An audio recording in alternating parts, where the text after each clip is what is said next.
하나님, 말씀의 모습으로 이 시간에 살아계신 하나님이 찾아오십니다.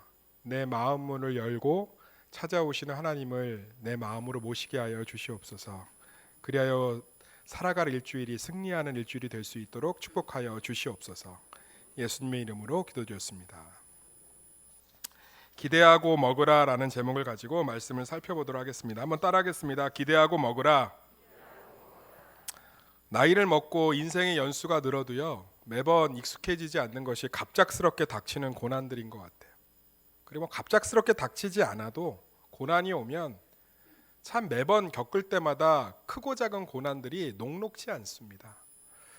오늘 본문도요, 갑자기 로마로 압송되는 사도 바울의 배가 유라굴로라는 엄청난 광풍을 만나서 완전히 이렇게 난파가 돼서 굉장히 소망의 상황들이 다 끊긴 그런 상황이에요. 사도행전 27장 19절에서 20절에 보면 사흘째 되는 날에 배의 기구를 그들의 손으로 내버리니라. 그러니까 완전 절망이에요.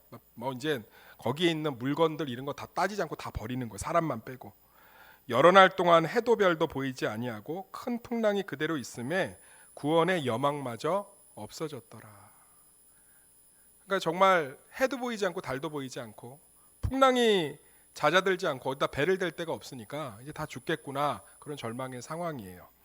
그런데 참 이럴 때마다 우리 믿음이 참 연약해 보입니다. 믿음이라는 것이 이러한 상황 속에서 우리를 굳건하게 붙들면 좋은데 사실 그렇지 않은 게 우리 현실이에요.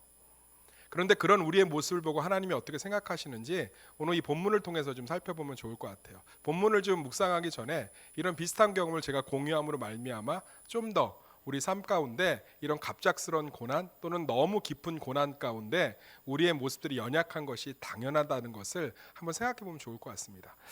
제가 네팔 선교를 가는데 이제 베이스 캠프에서 이제 선교사님이 몇 번을 좀 다짐을 시키시고 경고하시더라고요. 비옷이나 우비나 바람막이 옷이 있으면 바로 포켓 같은데 바로 꺼내서 입을 수 있게 준비를 좀 해라.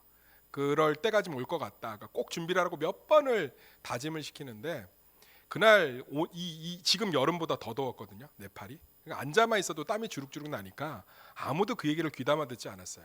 오직 누구만 귀담아 들었을까요? 겸손한 김원 목사만 귀담아 들었지. 저는 참 겸손하거든요. 난 겸손의 왕이야. 그래서 청년들은 신경도 안 쓰는데 저는 그 우비를 가까운 포켓에 집어넣습니다. 무슨 일이 일어날 수 있겠구나. 근데 아니나 다를까 저 그런 일 처음 겪어봤어요. 산 위를 올라가는데 갑자기 날이 어두워지더니 우박이 떨어지는데 우박이 문제가 아니에요. 우박도 컸지만 기온이 영하로 뚝 떨어져요. 갑자기. 그러니까 이게 왜 굉장히 위험한 상황인 게 몸이 다 땀에 젖었는데 기온이 영하로 떨어지니까 순식간에 우박이 쏟아지면서 저체온증이 확 오는 거예요. 그러니까 선교사님이 급히 그 수많은 대원들한테 우비 빨리 꺼내서 입어라 하는데 우비를 어디다 넣는지 몰라. 다 깊숙이 넣고 막 공공 짐 안에 넣고 이래서. 누구만 갖고 있었다고? 나만. 근데 또 목사인데 나 혼자 어떻게 입고 따뜻하게 있어요. 옆에 있는 자매 줬지. 심각하더라고요. 점점 청년들 입술이 펄해지고 서로 부둥켜 안고 있는데 쉽지가 않아요. 근데 선교사님이 급히 저하고 함께 마을로 내려가서 돈을 주고 뜨거운 물을 좀 구하고 끓여달라고 그러고 현지 라면들을 좀 끓여서 청년들에게 먹임으로 그 위기들을 굉장히 위험한 상황이었어요. 영하로 갑자기 떨어지면서 저체온증이 나서 막 손을 떨고 막 이래갖고 쉽지 않은 상황인데 참 잘 넘겼던 기억이 납니다. 근데 선교사님이 그 모든 상황을 저는 화가 났을까요? 안 났을까요? 저는 다혈질이에요. 거의 청년들 제가 니네들은 도대체 말을 왜 안 들어먹니부터 시작해서 근데 선교사님이 항상 웃으면서 모든 일을 수습하시더라고요. 그래서 제가 다 이제 일이 수습되고 나서 선교사님 이렇게 갑작스럽게 이런 일들이 벌어졌을 때 청년들이 준비가 하나도 안 돼 있는데 어떻게 그렇게 여유롭게 웃으면서 다 소화하실 수 있어요? 그랬더니 그분이 이러시더라고요. 저도 목사님처럼 처음엔 무지 화냈어요. 겁도 나고 속상해서. 그런데 그 모습이 제 모습이더라고요. 고난이 오면 당황해서 우비, 믿음을 어디다 뒀는지도 모르겠고 몸에 체온이 떨어져 가는데 뭘 어떻게 해야 될지도 모르고 웅크려만 있고 제 모습이더라고요. 그러다 보니까 화가 나기보단 이해가 됐습니다. 사랑하는 성도님들, 오늘 사도 바울이 탄 배가 난파했습니다. 소망이 다 끊어진 상황입니다. 망망대해에 희망이라고는 찾아볼 수 없습니다. 이 한복판에 사도 바울은 평안히 먹고 마시고 있습니다. 우리의 믿음이 우리의 모든 고난 가운데서 우리를 먹고 마시게 하는 그 축복된 순간으로 함께 들어가 보시기를 예수의 이름으로 축원합니다.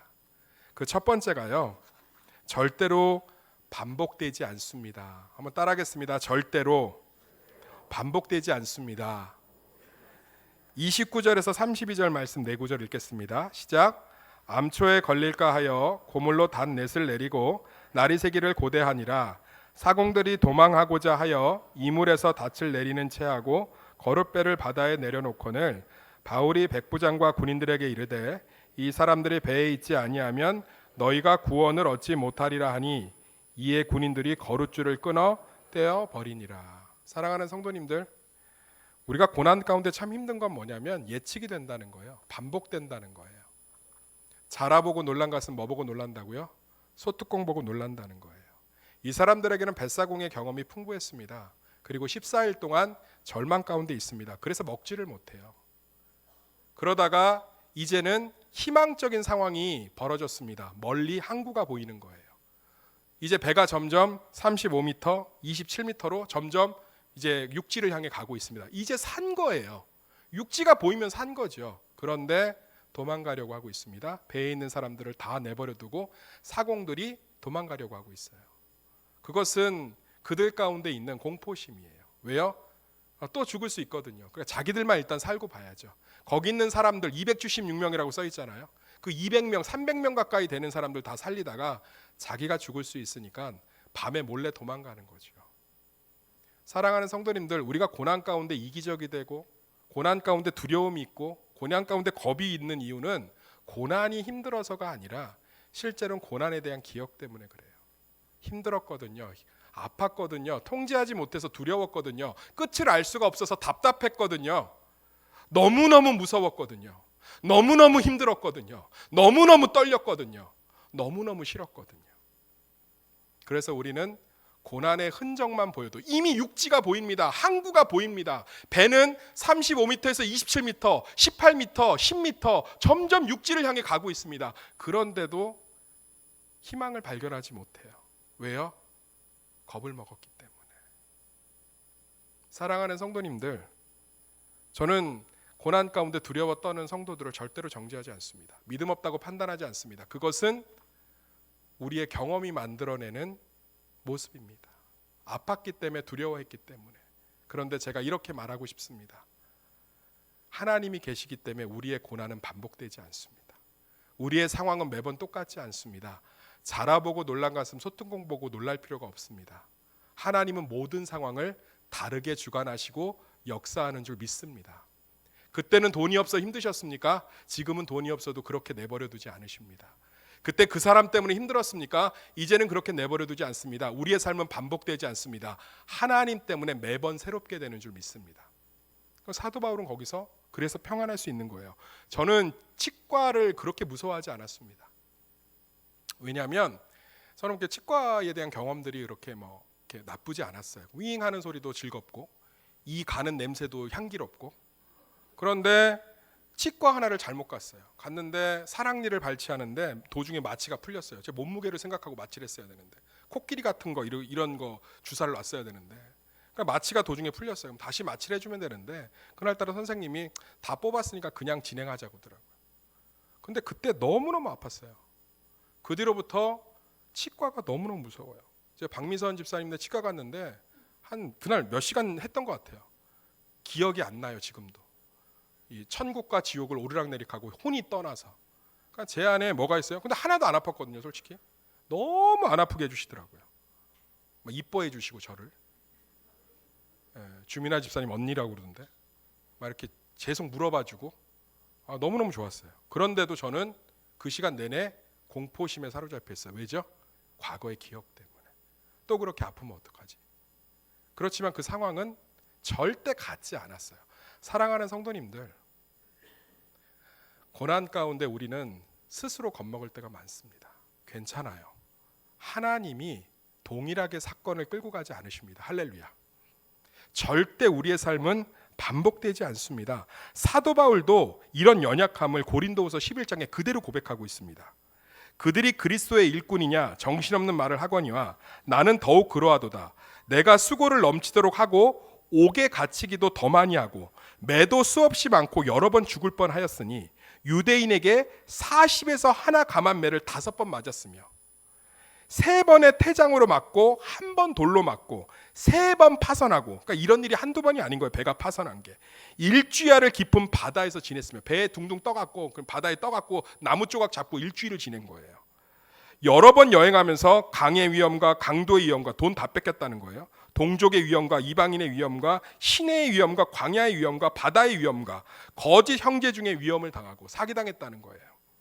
또 수고하고 애쓰고 여러 번 자지 못하고 줄이고 목마르고 여러 번 굶고 춥고 헐벗었노라. 이외의 일은 고사하고 아직도 날마다 내 속에 눌리는 일이 있으니 곧 모든 교회를 위하여 염려하는 것이라. 그러니까 사도 바울은 편할 날이 하나도 없었다는 거예요. 그런데 오늘 모습 보면 사도 바울의 기록들을 보면 그는 편안하고 있습니다. 모든 사건 가운데 강도 만났으니까 이제 낯선 곳 못 가는 거죠. 난파를 3번이나 경험했으니까 배 못 타는 거예요. 깊은 바다 가운데 일주일이 있었기 때문에 이제 물만 보면 겁나는 거예요. 근데 사도 바울 다 잘하고 있잖아요. 이거 사도 바울의 인생의 말미의 사건들이에요. 이유가 뭡니까? 사도 바울은 경험한 거예요. 모든 고난이 반복되지 않는다는 거예요. 똑같은 고난이 시작돼도 하나님의 역사하심이 다르다는 거죠. 할렐루야. 사랑하는 성도님들, 우리는 세상에 특권을 받은 자입니다. 자기 아들을 내어주실 만큼 사랑하시는 하나님이 우리의 고난 가운데 함께 하시기 때문에 절대로 반복되지 않습니다. 우리의 고난은 매번 새로운 하나님의 역사의 시작이 되는 줄 믿습니다. 제가 이랜드에서 사목을 할 때 경영지원 실장님하고 되게 친했어요. 성경 공부하면서 친해져갖고 대기업 과장 정도 되는 것 같아요. 근데 이분이 첫째 딸은 배가 아파서 낳고 둘째는 입양을 했고 셋째도 입양을 했어요. 근데 셋째 딸을 입양에 대한 얘기를 하는 거예요. 첫째 딸 잘 컸고 둘째 딸도 입양을 했는데 수월해서 센터에서 연락이 왔대요. 2번이나 파양한 친구가 있는데 혹시 입양할 의향이 있냐고. 그래서 거절을 했대요. 2번이나 파양을 했으면 입양하기가 쉽지가 않아요. 왜냐하면 분명히 문제가 있는 거거든요. 그런데 그날 새벽 기도를 하는데 하나님이 그러시더래요. 너 애완견 사냐? 가서 얼굴을 보고 만나보고 결정해야 되는 거 아니냐. 그래서 아내하고 기도를 끝내놓고 그날 아침에 가서 그 아이를 봤는데 그 아이를 입양해야겠다는 하나님의 뜻이 확실해져서 그 아이를 입양했어요. 2번 정도 파양한 아이들은 분리불안장애가 굉장히 심합니다. 왜냐하면 2번이나 버림받았기 때문에 그래요. 아기여도. 그래서 엄마가 뭘 못하게 하는 거예요. 그냥 엄마만 없으면 눈에 안 보이면 자지러지게 울고 엄마가 분유를 타러 가는 그 순간에도 자지러지 울고 첫째 둘째를 키워야 되는데 얘가 분리불안장애가 너무 심해서 울음을 끊이질 않는 거예요. 엄마가 무조건 있어야 되는 거예요. 그거 제가 들으면서 근데 실장님 어떻게 그 시간들을 견뎠어요? 아내가 참 현명했습니다. 아내가 그 아이를 안고 이렇게 얘기하더라고요. 매 순간 울 때마다 엄마는 널 떠나지 않아. 엄마는 다시는 널 떠나지 않아. 모든 것은 바뀌었단다. 그 아이가 말을 알아들을 수 있는 나이가 아니에요. 그런데 계속 엄마는 널 떠나지 않아. 앞에 엄마가 널 떠났어도 나는 이제 떠나지 않아. 이제 상황은 바뀌었단다. 내가 너와 함께하고 있단다. 사랑하는 성도님들, 하나님이 우리 인생의 최고의 변수인 줄 믿습니다. 똑같지 않아요. 제발 소뚜껑 보고 그만 좀 놀라세요. 똑같지 않아요. 하나님께서 우리에게 허락하신 그 수많은 고난의 아픔들이 매번 똑같지 않습니다. 하나님이 때로는 이기게도 하시고 때로는 말할 수 없는 기적적인 방법으로 그 문제의 견고한지를 파하기도 하시고 때로는 도울 자를 보내시기도 하고 때로는 길을 여시기도 하고 때로는 나를 강건케 하시기도 하고 때로는 그 한복판을 치열하게 지나게끔 인내를 부어주시기도 하면서 매번 다르게 우리의 고난 가운데 역사하시는 줄 믿습니다. 제발 전에 아픈 기억에서 자유로워지시길 소망합니다. 그리고 드셔야지요. 항구가 보이는데 배가 항구를 향해서 자연스럽게 가고 있는데 이런 비참한 일을 벌이는 거. 사랑하는 성도님들, 하나님이 다르세요. 할렐루야. 나는 똑같을지 모릅니다. 내 연약함은 똑같을지 몰라요. 내 실수는 반복될지 몰라요. 내 경제적인 상황은 그대로일지 몰라요. 내 부부관계는 그 문제 그대로 있는지 몰라요. 내 환경과 내 회사는 그대로 있는지 몰라요. 그런데 하나님은 다르십니다. 길을 여시는 분이며 길을 만드시는 분이고 우리를 길로 인도하시는 분이며 길과 함께 동행하시는 분인 줄 믿습니다. 이제 밥을 드십시오. 매번 다르게 역사하실 모든 것 가운데 과거와 같지 않으신 그 하나님을 소망하며 첫걸음을 떼시고 밥을 드십시오. 사도 바울이 이런 얘기를 하고 있지 않습니까? 날이 새어 가매 바울이 여러 사람에게 음식 먹기를 권하여 이르되 너희가 기다리며 먹지 못하고 줄인 지가 오늘까지 14일이다. 사람이 보름 정도 금식을 하면 밥을 못 먹으면 기력이 쇠하기 시작합니다. 몸이 상하기 시작해요. 이제 먹으라는 거예요. 이걸 어떤 경상도 목사님이 설교 때 경상도 분들은 이런 표현들을 되게 맛있게 표현하더라고요. 고만 무라. 다 됐다. 내 하나님이다. 무라. 경상도 분이 들으면 어색하겠지만 제가 경상도 사람이 아니니까 이해해 주십시오. 사랑하는 성도님들, 매번 똑같지 않습니다. 따라하겠습니다. 매번 똑같지 않습니다. 다시 한번 따라합시다. 하나님이 변수되십니다. 그래요. 우리의 고난은 상수일지 모르겠습니다.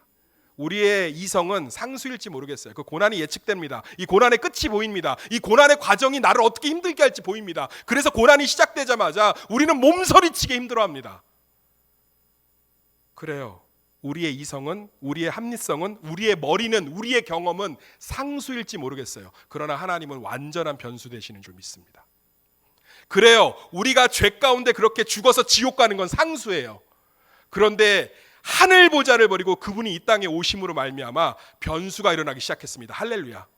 그래요. 해가 떨어지면 아말렉에게 이길 수 없어요. 그러나 해와 달을 멈추게 하신 하나님의 변수로 말미암아 아말렉을 이기게 된 줄 믿습니다. 그래요.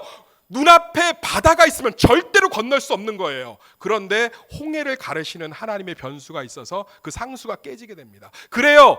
풀 한 폭이 자라지 않고 농사 지을 수 없는 광야에서 40년 동안 400만의 인구가 먹고 사는 건 불가능해요. 그런데 만나 메추라기는 변수로 말미암아 그들은 먹고 살 수 있었습니다. 그래요. 남자 아이는 3m가 되는 골리앗을 이길 수 없어요. 그런데 하나님이 다윗의 목자 되심으로 골리앗을 이길 수 있는 줄 믿습니다. 그래요. 우리의 경험이, 우리의 이성이, 우리의 합리성이 상수예요. 그렇지만 하나님이 변수 되시는 줄 믿습니다. 저는 우리 교회 성도들의 문제는 너무 합리적이라는 거예요. 너무 합리적이고 너무 이성적이고 너무 자기 경험이 확신해서 하나님의 변수를 죽어도 기대하지 못하는 거죠. 하나님은 온 우주의 변수 되시는 줄 믿습니다. 두 번째로 매 순간 축사하고 떡을 떼십시오. 한번 따라하겠습니다. 매 순간 축사하고 떡을 떼십시오. 우리 34절에서 36절 말씀 읽겠습니다. 34절 36절 시작.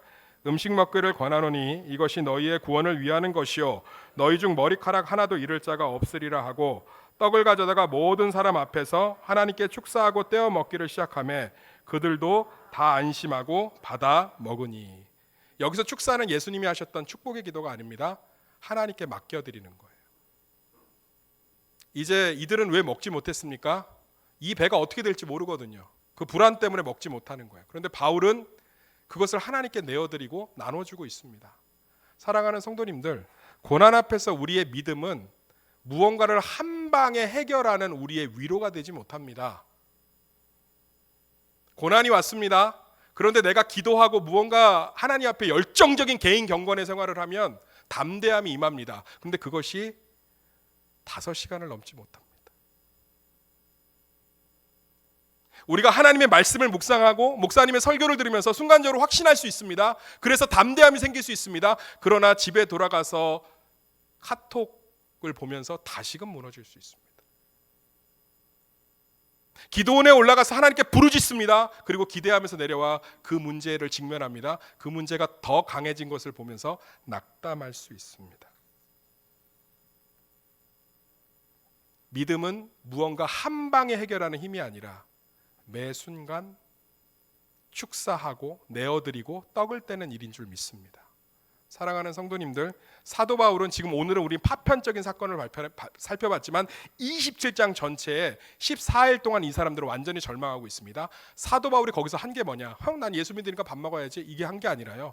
그 사람들에게 지금 했던 행위들을 동일하게 반복하고 있습니다. 축사하고 떡을 떼고 위로하고 격려하고 자신이 들었던 음성을, 하나님의 음성을 말씀해주고 그들이 다시금 마음을 새롭게 할 수 있도록 구원의 확신을 주고 매 순간 그들을 돕고 있습니다. 결국 14일 만에 그 결과가 나타납니다. 36절 읽어볼까요? 시작. 그들도 다 안심하고 받아 먹으니. 이제 배 전체가 사도 바울의 소망, 예수의 소망에 동참하기 시작합니다. 사랑하는 성도님들, 매 순간 내어드리고 떡을 먹으셔야 됩니다. 고난에서 우리는 한 방에 자유로울 수 없습니다. 매 순간 하나님께 내어드리고 밥을 드십시오. 그게 말씀의 밥이든 육신의 밥이든 입을 까칠까칠하게 하는 그 상황을 매번 내어드리고 드십시오. 사랑하는 멘토 교수님에게 제가 하소연을 했습니다. 목사님, 제가 믿음이 부족한 것 같습니다. 고난마다 어려운 일들마다 제가 매번 자유롭지 못합니다. 그 교수님이 그렇게 얘기합니다. 그게 사람이라네. 그래서 우리는 매번 내어드려야 하고 매번 새 힘을 얻어야 하네. 사랑하는 성도님들, 그렇게 매번.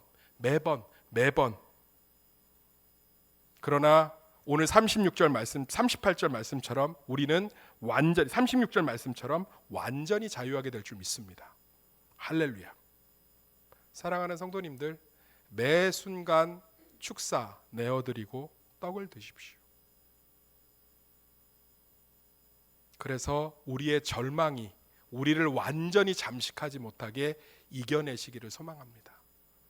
우리의 슬픔이, 우리의 두려움이, 우리의 트라우마가, 우리의 경험이 우리를 잠식하지 못하도록 매 순간 축사 내어드리고 떡을 떼시기를 간절히 소망합니다. 그 시간을 통해서 우리는 그날 한순간 한순간을 버텨나가며 결국은 가나안 땅의 지경까지 이르게 될 줄 믿습니다. 제가 사랑하는 권사님이 계셨습니다. 그분과 함께 신방을 갔는데 첫 신방이었어요. 부목사가 되고 나서.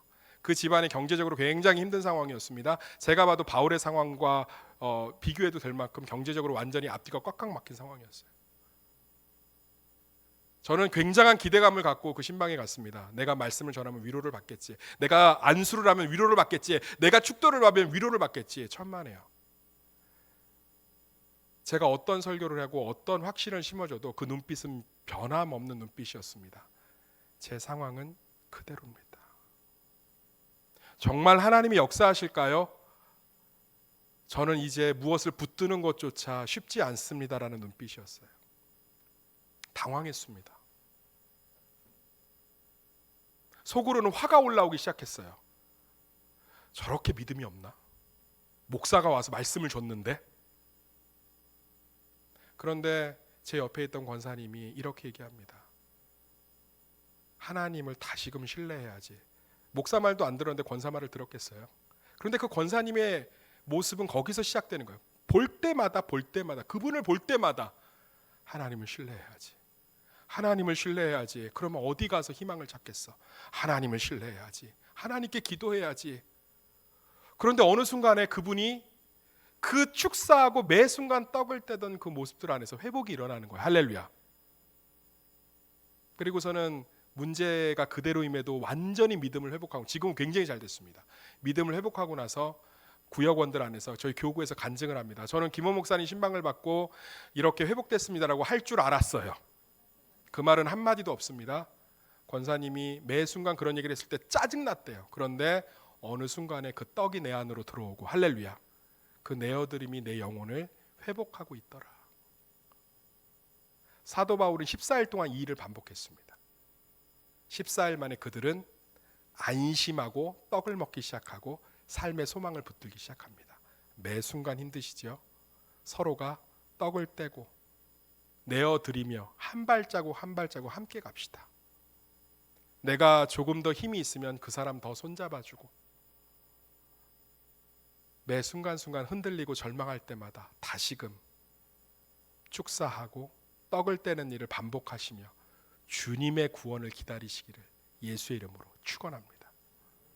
마지막으로 고난은 예수를 경험하는 시간입니다. 한번 따라하겠습니다. 고난은 예수를 경험하는 시간입니다. 우리 41절, 42절, 43절 세 절을 읽겠습니다. 시작.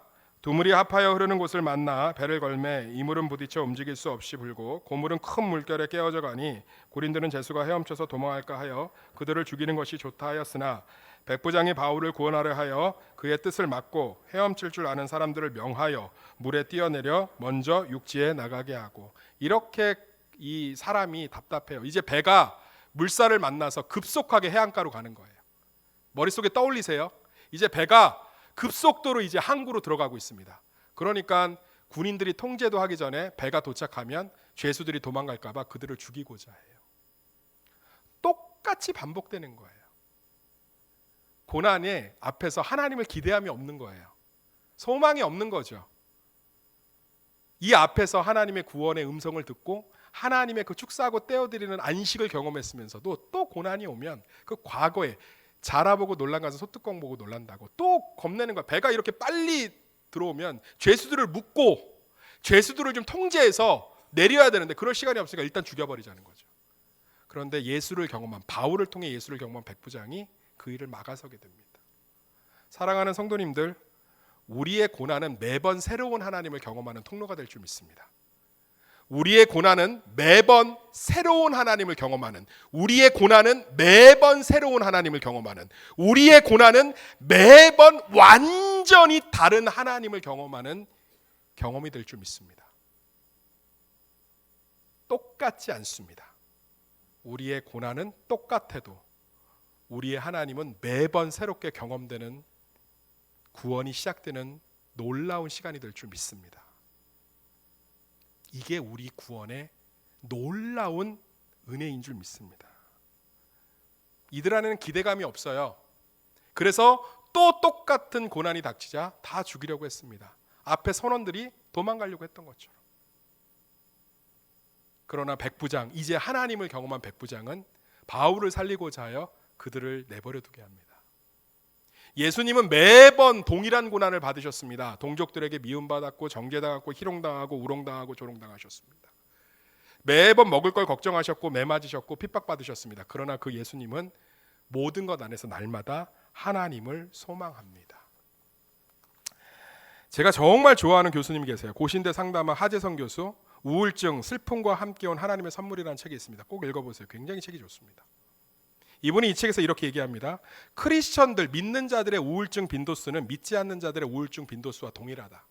그러니까 우울증 발생하는 게 똑같다는 거예요. 믿는 자나 안 믿는 자나. 그런데 원인이 다르다. 크리스천들의 우울증은 자기 신앙의 열심으로 고난을 돌파하려고 하는데 그에 따른 보상이 주어지지 않는 것에서 오는 낙심의 결과다. 그러니까 내가 열심히 기도하고 내가 무언가 최선을 다해 하나님께 이 고난을 극복하고자 하는데 결과가 똑같을 때 우울증이 밀려오는 거예요. 뭐지? 왜 변화가 없지? 왜 그대로지? 아니, 더 심각해지는데? 그러면서 고신대 하재성 교수가 이렇게 얘기합니다. 믿는 자들은 고난 가운데 하나님의 인격적인 속성을 기대할 때 참된 소망을 발견할 수 있다. 하나님이 내버려 두지 않으신 우리 아버지라는 것, 하나님이 우리를 그대로 두지 않는 지정의가 있는 인격적인 분이라는 것, 하나님이 자기 아들을 내어주실 만큼 우리 삶에 놀라운 변수가 되신다는 것, 하나님이 우리가 힘든 것을 가만히 보고 계실 분이 아니라는 것, 그것이 성육신을 통해서 나타났다는 것, 하나님의 인격적인 속성에 기대어 고난을 겪어낼 때 믿는 자들은 고난 앞에서 우울하지 않을 수 있다. 참 의미 있는 고백 아닙니까? 사도 바울이 여기서 자유한 이유가 무엇입니까? 그가 막 여기서 막 부르짖었기 때문에, 뭐 하나님 앞에 대단했기 때문에 인격적으로 하나님 말씀하시잖아요. 야, 너 로마에 가야 되기 때문에 여기 있는 사람들도 안 죽일 거야. 아, 네. 하나님 나와 함께 하시는구나. 내버려 두지 않는구나. 로마까지 가야 된다고 하시는구나. 그래서 사도 바울은 14일 동안 먹고 즐기고 있는 거예요. 아, 내가 이렇게 부르짖는데 왜 풍랑이 안 멈추지? 아, 내가 지금 일주일째 금식하면서 기도하는데 왜 항구가 안 보이지? 아, 내가 이렇게 하나님께 절규하는데 왜 바람은 더 거세지지? 사도 바울이 그랬나요? 그는 인격적인 하나님의 속성. 바울아, 네가 로마 황제 앞에 서야 되기 때문에 다 살릴 것이다. 아멘. 무엇에 기대어서 우리 믿음을 드러내고 계십니까? 하나님 우리의 어머니가 되시고 아버지가 되시는 줄 믿습니다. 그 하나님의 인격적인 속성에 근거하여 우리 삶을 날마다 모든 고난이 결코 똑같지 않게 새롭게 역사하시는 하나님을 기대하며 드시기를 간절히 소망합니다. 다시 한번 말씀의 제목을 읽고 말씀을 마치겠습니다. 하나님을 기대하고 드십시오. 그것이 경건인 줄 믿습니다. 기도하겠습니다. 우리 주변에 고난당한 지체들이 있습니다. 어려운 지체들이 있습니다. 또 고난당한 분들이 계십니까? 이 시간에 하나님 앞에 다시금 우리의 삶을 소망하며 매번 다르게 역사하실 그 하나님의 역사하심을 기대며 우리 잠깐 중보기도하고 내 기도를 드리는 시간 갖도록 하겠습니다. 우리 함께 기도하겠습니다. 하나님 감사합니다. 우리의 상황은 매번 같지 않습니다. 내 인생의 모든 것이 예측되고 그대로 될 것 같아도 하나님이 함께 하시는 줄 믿습니다. 하나님 우리 인생의 전부 온 우주의 변수 되시는 줄 믿습니다. 죄악으로 죽어가는 우리의 인생, 죄악으로 무너져가는 이 세상 가운데 예수 그리스도가 오심으로 말미암아 놀라운 변수가 되었습니다. 하나님 매번 같지 않습니다. 내 환경, 내 연약함, 내 모든 상황은 똑같아도 하나님은 다르게 역사하시는 줄 믿습니다. 그 하나님을 소망하며 한 걸음 한 걸음 매 순간 떡을 떼고 축사하며 나아가는 참된 겸손이 우리 가운데 넘치게 하여 주시옵소서. 하나님 사랑합니다. 예수님의 이름으로 기도드렸습니다. 아멘.